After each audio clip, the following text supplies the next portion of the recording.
the tour guide has a wonderful website. It's called Historic Evansville. Of all things, Historic Evansville.com. So it's a good resource. I've got lots of pictures organized. Almost anything we talk about, if you type it in for a search, you can get a lot of these old photos, maybe find out some more information about what we're talking about. Just remind everybody, Dennis, we downloaded your flyer on the BCHS website, so they can go to the BCHS website, print a copy of the flyer if they didn't get one with all the events as well. And I appreciate that. All right. Thank you. Yeah, we've done this once. I got no problem doing it again. If you guys are interested in it, I'll talk your ear off. But like I said, we kind of call this the North Main tour, for lack of better words. This area is more focused on the industrial side. Down there was a lot more of the commercial, residential, and really North Main Street was just literally an extension of Main Street. You know, it kind of was just a natural flow as the city got larger. Buildings started coming up there, some commercial, some industrial. And then really a lot of this was spurred by the creek. If you guys, Pigeon Creek's really not very far from here, if any of you have been on the Greenway. Another thing that really helped the growth here, this railroad tracks that go down Morgan, that was part of the Belt Railroad. It was built in like 1881. They had the railroads that went downtown, like on Division Street, and they had the ones that came in on the west side. The Belt literally made a loop around the city then, so a lot of the growth then started coming this way, especially as far as like the development, the enterprise stuff. But Garvin Park itself, we'll start here. It was originally called Garvin's Grove. It was a wooded area at the end of the street. It was owned by Thomas Garvin, famous Evansville attorney. In 1915, after he had died a while, in 1915 his wife gave the land to the city to become a park. Mayor Bossy was real involved with getting recreation involved, and not just other parks, but Garvin Park. So this is one of many. The lake back there was kind of built. I think the architect that designed the park was actually he learned under the guy that did Olmsted, the one that did Central Park. So he had a little bit of hopefully knew what he was doing when he designed it. But they built the lake to remedy the flooding from Pigeon Creek. The entry gate. The entry gate and the fountain. Back here. Okay. The stone gate. That makes more sense. We started back. And the fountain was added in the 1920s, pretty soon after it was built. The bandstand, the big square building there, that's kind of neat. And then this picnic shelter over here was added a little bit later. Famous architect Harry Boyle. He's done a lot of buildings around Evansville. I think he designed those. They were built in the 30s. Stuff like the pool, the tennis court, the playground, that stuff was added later. But like I said, it's once it became a park, it's been very popular for years now. Bossy Field, everyone knows it's turning 100 years old. It looks pretty good for a centenarian. July 17, 1915 was the first, I think, opening day. I don't have any of the stuff on my calendar. I don't know if it's in the flyer, but there are a ton of things that they're doing with the centennial anniversary. Was it July? But I think they're doing stuff in July. Don't count on me. I think they're doing it in the newspaper today, 1st of June. And that could be. I think they were just the timing worked better. But I know somebody said they were going to show the League of Their Own. That's where they filmed the movie there in 1992. And I remember a lot of the people were dressed up as extras in the crowd. That was kind of neat. It's the third oldest baseball stadium that's been running, behind Fenway, Boston, and behind Wrigley Field in Chicago. Another claim to fame that I had found that it said it was the first municipally owned stadium in the country. And I don't know if that's true, but it seems right. A lot of you might remember the Evansville Triplets used to play here. Sure. And then now the Otters are the team. All right, we're going to keep going.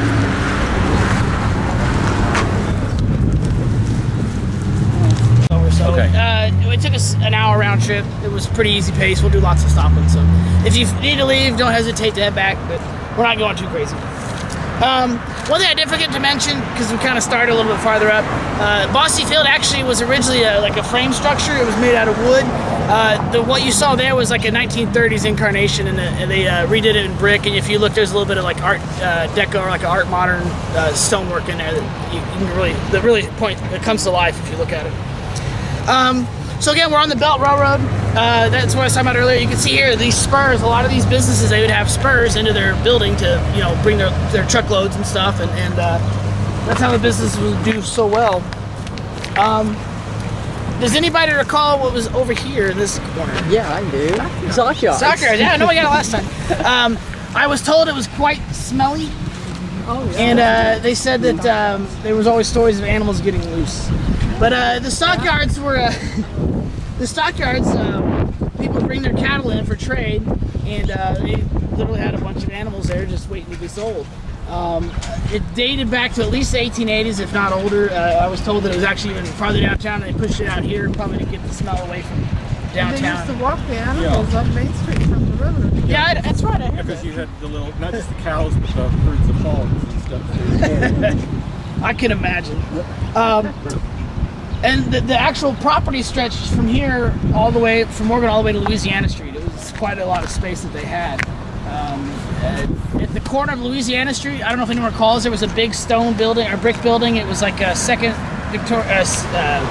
French Empire style. It was designed by Henry Mercina, the same guy who did like the Wrights Home and stuff. And really neat looking building. I think they tore it down in the 90s, but it was originally a hotel for the stockyards. I think you'll see the people that were trading there or whatever. So lots of travelers. But they tore that one down. It was a neat building. The stockyards itself closed in '93, so it was around even recently. There's not much left. They tore most of it down. There's apartments on there. One throwback to it is you won't be able to see it, but up the street there was a Stockyard Inn. It's a bar that has its name Stockyard because it faces Stockyard. Oh yeah, and next to it was the Louisiana Ballpark, which was the predecessor to Bosse Field. There was a story that I think one of the bleachers collapsed, and when that happened, they decided it was time to build something safer, something newer, and that's kind of what spurred Bosse Field to be built 100 years ago. You know where they have to take their hogs now to get them? I'm No, serious. I really don't in know. the paper, I see Peoria. But for sure, the next one where the cop is, International Steel. If you ever get a chance to aerial views of them, you can see what a big company it was. They kind of went this way, and then they actually, I think, had it all the way up to like Tennessee Street. Their offices are up on Edgar and Tennessee Street. If you go there now, it's the IBEW Electric Training School. It's a neat brick building. But they had all this space here, obviously building steel structure. They were like in the 19-teens. They were obviously huge during the World War II effort. We were talking about they built stuff for the LSTs. They built that. They built Bailey bridges, docks for the landing ships there. There's pictures at Willard where they took one of those bridges that they had built and they set it up out on the street going back in between the plant buildings like that. Those There. floating bridges that make tanks across, right? Yeah. Pat showed those yesterday at her presentation. Yeah, and they've got a ton of international still photos down here. Large collection. Did they make turnstiles? They made that. They made the revolving doors. That was just Right. last week that they're going to close that company down there. They're actually still Yeah. they're still in business on 6th Avenue, kind of by Crattsville, on Allen's Lane. They're the International Revolving Door Company. I was just told they're going out of business. So there goes another local power. Revolving doors. They said that was founded by some guys from Metzger Steel, and it That's became right. their biggest competitor, or one of their I biggest think I heard her say it the other day, competitors, yeah. back and That's forth. funny. Yeah, they acquired. Stole their secrets, wasn't it? Yeah, well, you hired people away. A lot of these businesses up and down, like I said, the enterprise area, they tried spurring a lot of redevelopment in more recent years, I think like in the 80s. But like I said, we can walk all the way to First Avenue, but we're not going to. The tower, the smokestack up there is part of Hoosier Cardinal. They had quite a few buildings in this area. If you look, it says Hoosier on this side. I think it says Cardinal on the other side. But they were a big company down there and had a lot of space down here. The Eigelhart Brothers. They had a neat office building right there on First Avenue. The silo from the 50s is still there. I think it's the tallest building in Evansville. It was until they built the old National Bank building. I did not know that. Yeah, that was for years. The Eigelhart General Foods silos were the tallest building in Evansville. I didn't know that. There. If anybody knows, the catwalk is over First Avenue. I think it's only half of the catwalk now. But it goes into the old Shilosky Table Company. They were from 1909. A lot of those companies, like I said, just started as the city grew. And I don't know if I've told this the last tour. I can't remember what I told, what I'm repeating. You know, your main streets. You had Fulton Avenue. You had First Avenue, Main Street. Those had the growth first, and then everything else kind of filled in. So, you know, between it, there's a lot of residential, a lot of smaller buildings, but all the bigger things were, you know, building up around that area, around the Pigeon Creek, around the railroad tracks. Before the Schlossky, it was the Polsdorfer Washboard Company was there. Was it really? Yeah. Say that again. The what? Polsdorfer Washboard Company. Was there. Yeah, that was There like was the a first. metal furniture company there, too. There was one there too but that was the first business out in this area. Was the Washboard Company out there. What does Hoosier Cardinal make? You know? We were talking about that. They made automotive stuff, lighting and stuff there, because it was metal stamping. Because they made stuff for Dodge, for the Chrysler plant too. Then, because that's what, as you came into World War II, they were making wings for P-47s there, like that. They made the elevators for the P-47. That's the part of the wing that would raise up in the back, control the height of the plane. They also had the bubble tops for that plane, and I think the B-24. And Tom Martin just died about 5 years ago. He was one of the founders there. His grandfather was a founder, but it was a tremendous plastic factory. He was probably one of the biggest innovators of plastics in this area from Hoosier Cardinal. Tremendous. At the end of the war, they started building the turrets for B-32 bombers there, which was the turrets alongside the B-29. It was another large 4-engine. Where the Vanderbilt County Humane Society is, there was the Evansville Packing Company, and there's actually a whole slew of meat packing places. Everything from the street here to First Avenue was packing, abattoir. It was Weil, Evansville Packing. There's different ones depending on the year. Right here where the street was, and it was part from the creek, there was a big lake that wound back through there. That at first, and then, with the stockyard here, that's why the packing company's there. That's why they were all there. The thing is, though, when they were packing, when they were butchering and stuff there, they dumped everything in the creek there. So early 1900s, the creek was stagnant. Nobody went by it. You weren't supposed to. Where the Humane Society is on Olhorn, the city, to try to get rid of that, they built the city crematorium. And it wasn't for bodies, it was for carcasses, garbage and stuff there from the meat place, because they were, messing the creek up so bad. There like that. Behind there, the corner then, First Avenue at the bridge, was the First Avenue coal mine. Was built there in the early 1870s, closed right before World War I. The shaft's behind the automotive paint company there, like that. Their stuff went under the creek up through Claymire Park. It also went over under Eigelhart that direction then too. That at the time when they built the silos that were along First Avenue there, there used to be another set there. For said that as much concrete went into the ground as what was out because of foundations for the coal underneath there like that. And just for introductions, I don't think he was introduced. This is Stan Schmidt. He's a historian at Willard Library, and he knows everything probably twice as well as I do. So I have no problem if he jumps in and chimes in. One last thing I'll ask before we head back to Main Street. If anybody knows the fire station on First Avenue, Hose House 12, that was petitioned and built specifically for these companies. They wanted a fire company ready in case they didn't lose their, all their fire damage. They didn't want to lose their business, so they wanted a fire station handy. This was any incidents. Probably better for the insurance too. We are going to head back towards Main Street. There's not much between here, but we can talk about again. So we'll just kind of take an easy stroll all the way back to Main. Up here. Oh, okay. Okay, Stan, what's this Garvin Business Center? Garvin Business Center, and really all the buildings along here at one time or another. They started out as Hoosier Cardinal. Let's see, trying to think what else was through here. The lamp company. Hoosier Lamp and Light. It became that. Like that. But anyway, though, it's one of those. This whole series of buildings there they were tied into automotive, their metal stamping and stuff. Later plastics, International Steel is up a couple blocks. Over time, these companies merged together in their products there, and you end up, Servell takes over large parts of this, and then they're in turn taken over by Whirlpool there.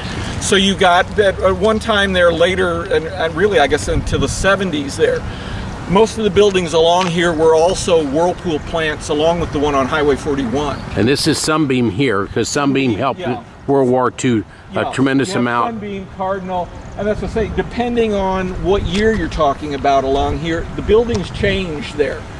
Early, some of them were furniture related, some of them were, look out,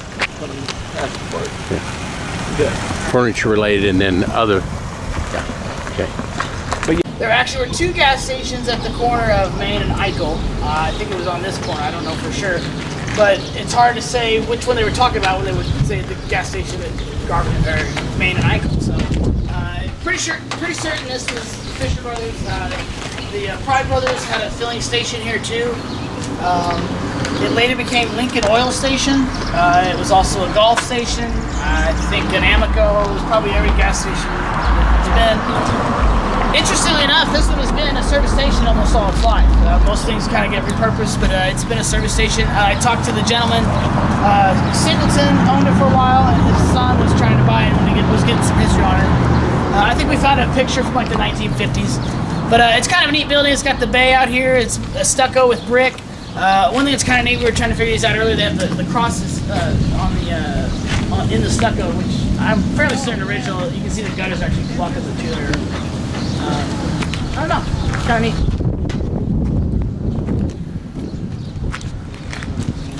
It's the American Painters and Dyers, like design, like coloring. In 1926, they built the plant here at the corner of Tennessee and Maine. They had additions in 1929, and I think this is part of the 1937 edition. That's all that's left. The other buildings, I think, were on the corner here. The company was founded in 1919, and they were at one point the largest firm in the city, the laundry firm, cleaning firm.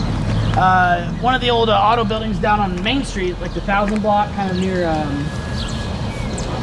Pasco. That was actually a downtown branch for them. They were so popular they had to pick up clothes down there. The company, however, went out of business in August 1957, and it was later the Home Juice Company. So I have a few neat old advertisements of them. So let's go ahead and talk about it since we're here. The building behind you, when we kind of pass, you get a better shot of it. We actually looked at it from across the street earlier. This is the. It was originally the A. Hendrick Interior Decorators. It was built in 1940. They relocated here and built this building, or I'm pretty sure they built it. Not long after, I think they moved on, and it was Muth and Yates Hardware around 1950. And then I remember Swander Mattress was here. I think they were here just recently. They actually were in the Tin Man building for a while, and when there was a fire there, I think that's about the time they moved here. If anybody is familiar with the Tin Man building, there's the shorter building, the taller building, and then there was actually another shorter building making it symmetric, and that's the part that burnt down. And I had a picture of them with the fire. Like I said, I think the mattress factory moved here. One thing that's kind of neat about the house, or the building, it's usually you have like the decorative brick on the front, but you have the plain brick on the front and you have the crazy colored brick on the side. But it's kind of neat the way it looks, but obviously now it's a construction company. What was it at first? A. Hendricks, they were interior decorators. Maybe that was their style. We're gonna cross the street if you can find a safe point to do it here. Oak Hill Cemetery tour coming up. I think it's in that pamphlet. If you guys found this out in the pamphlet, it'll be in there. But we do walking tours every once in a while, so if you guys are having a good time, we went to Lamasco area. We've done one near like the brewery and stuff. So I never know what you'll find when you start walking. Behind us here is the Eli D. Miller Furniture Factory. It was built in 1904. It actually moved from North Main Street farther back near where Taroni's was. Additions were built later. If you look, the front corner there, it has round arched windows. That's the older edition, and then here's got the larger square windows. It's built probably in the 30s or so, 40s. It became Claimer Furniture for a while, Claimer Furniture. One thing worth mentioning too, the bricks, the inserts there, we were talking about, I guess, as the need for light and glass kind of dissipated, they could use electricity and air conditioning. A lot of these were bricked in. There's a building down on Division Street near the mattress factory that has the same windows. I think the lady whose relative owned, a descendant owned the buildings, put those in there as kind of his trademark. I'm not a fan of them, but it's kind of neat. You can see that they put a little bit of style in them, I guess. So the building was later part of Whirlpool. I'm not sure when the furniture factory went out of business, but it was part of Whirlpool. They had pretty much all these buildings up and down this area. And if you've noticed, you'll see here in a second, they're tearing it down. So it's been torn down. They started tearing it down in December, and it's still where it was in December.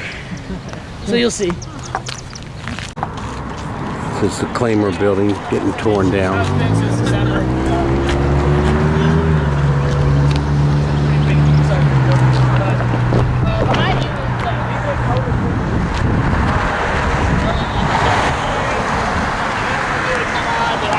An old article in the paper with the advertising for it. It showed the picture. It was built probably in the late 40s. It was has a little Art Deco to it. It's a one-story. It's got a corner entrance. It said that there was a fire in 1982, and I think it got stripped of a lot of it. So, but like I said, you drive around, you see these buildings, you don't think twice about it, and then when you see an old photo of it, you really start kind of, getting excited about what's just a normal building.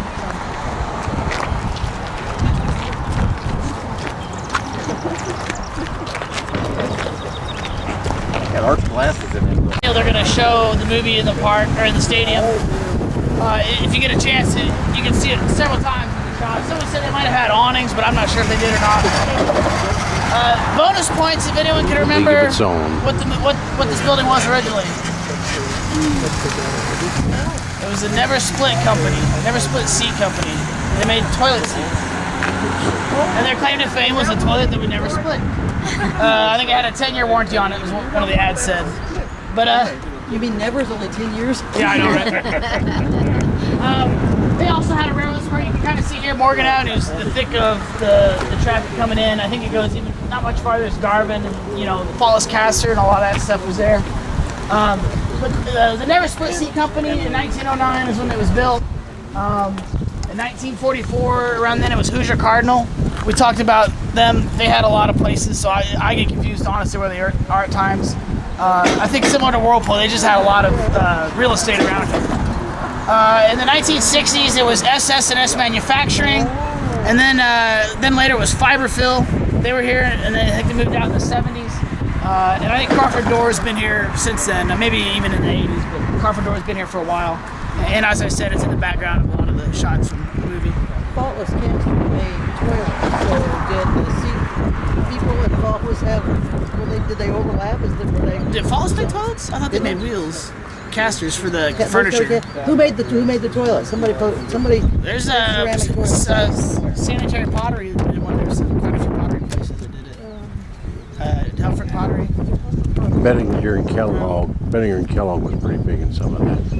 Yeah. They made it. But I mean, when the furniture business came here, it made sense that the hardware company was nearby too. So I mean, it's hard to say, but I don't know if they had anybody. But I got a kick out of it. I have an old advertisement of their toilet seat. It's kind of neat.